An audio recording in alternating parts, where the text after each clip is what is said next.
हमारा that is find the value of tan inverse tan 5π/6 plus cos inverse cos 13π/6।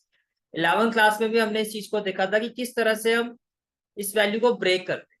तो देखो कैसे लिखेंगे हम, it will be equal to tan inverse tan, देखो जो आपका 5π/6 है, जो आपका 5π/6 है, मैं इसको कैसे ब्रेक कर सकता हूँ।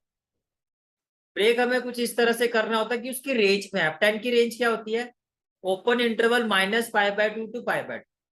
देखो ब्रेक कैसे किया जाता है, पहले तो आप लिखोगे पाई और π/6, पाई और π/6। अब आपको ये पता है कि 6 इंटू पाई क्या होगा, 6π, 6 इंटू पाई क्या होगा, 6π। अब 6π में मैं प्लस पाई करूंगा तो क्या आएगा, पाई आएगा, नहीं आएगा। 6π में से मैं माइनस पाई करूंगा then it will be equal to 5π। इसका मतलब मैं इसको कैसे ब्रेक कर सकता हूँ, पाई माइनस π/6, पाई माइनस π/6। यहाँ समझ में आ गई, इसको सॉल्व करोगे तो 6π माइनस पाई आपको 5π/6 के इक्वल ही होगा। आगे देखो कॉस इनवर्स, अगेन कॉस को भी आपने कैसे लिखना है, plus cos inverse with in bracket क्या हो जाएगा, कॉस। अब ये हो गया पाई और ये हो गया आपका पाई/6।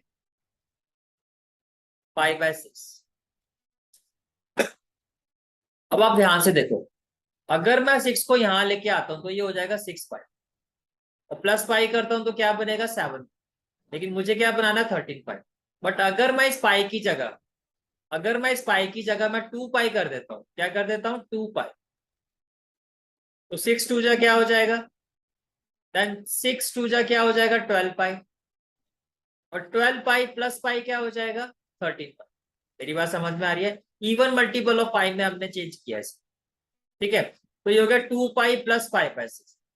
अब आप ये देखो, ये तो हो गया आपका tan 180 minus theta, tan 180 minus theta, तो अब किस क्वाड्रेंट में आ गए, tan 180 minus theta, tan 180 minus, minus का मतलब मैंने क्या बताया था आपको, क्लॉकवाइज मूवमेंट। तो अब सेकंड क्वाड्रेंट में, सेकंड क्वाड्रेंट में tan है नहीं, तो इसका मतलब tan की वैल्यू क्या होगी, नेगेटिव। तो tan में ही चेंज होगा बिकॉज एक्स एक्सिस के थ्रू हम चेंज कर रहे हैं, बट विद नेगेटिव साइन। तो ये तो हो जाएगा आपका माइनस, अब तो लिखोगे tan इनवर्स, और tan 180 माइनस थीटा क्या हो जाएगा, minus tan π/6, then plus cos inverse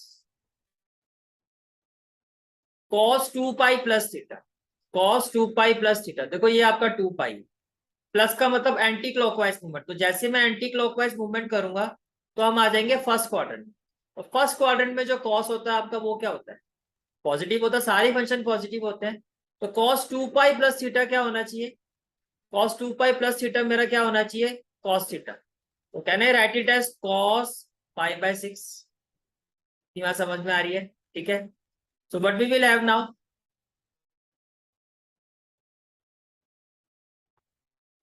अब देखो ये, इसको मैं ऐसे ले सकता हूं माइनस tan इनवर्स tan π/6, भाई माइनस को मैंने ब्रैकेट से बाहर कर दिया, और ये हो गया आपका cos इनवर्स cos π/6, cos π/6। अब मैं कंसेप्ट में कोई भी न्यू कंसेप्ट आएगा वो मैं यहाँ लिखता जाऊंगा साथ साथ में। भाई ये भी हमने स्टडी किया था, like sine inverse sine x, it is equal to what, x, cos inverse cos x, it is equal to x, and same for other function, same for other function. तो इसका मतलब क्या, it means tan inverse tan x it will be equal to minus π/x, tan inverse tan x x हो जाएगा, और x हमारा क्या π/6, plus cos inverse cos x क्या हो जाएगा π/6। समझ में आ रहा है, why, because tan inverse tan x is equal to x and cos inverse cos x is also equal to x। ये क्लियर हो गया, ठीक है। So finally what we will have now, π/6 plus and minus π/6, it will be cancelled out and our final answer is